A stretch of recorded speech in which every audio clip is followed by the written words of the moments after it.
Hello friends, hi and welcome back to this channel. For today's video, I'm gonna teach you how to export your favorite menu here in Microsoft Edge to favorites.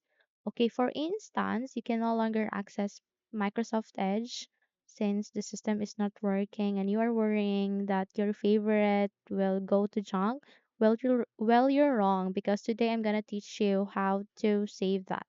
Okay, for instance, you are accessing this booking.com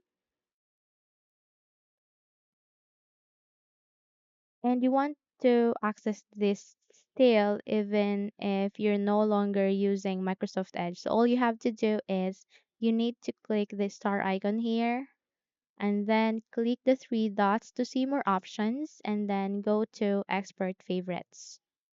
Okay, so once you are here, you need to click desktop and then go to saved. Yes.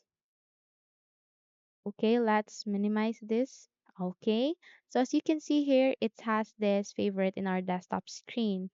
So if you want to open that booking.com, just simply click that and then click again this star icon, then three dots, then import favorites.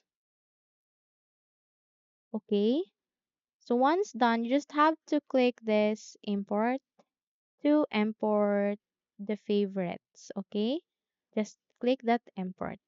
Okay, once done, you can now access the booking.com in Chrome. Okay, so has this video helped you? If yes, don't forget to subscribe and click the like and notification bell to be updated on our upcoming videos. Thank you for watching this video and have a nice day, everyone.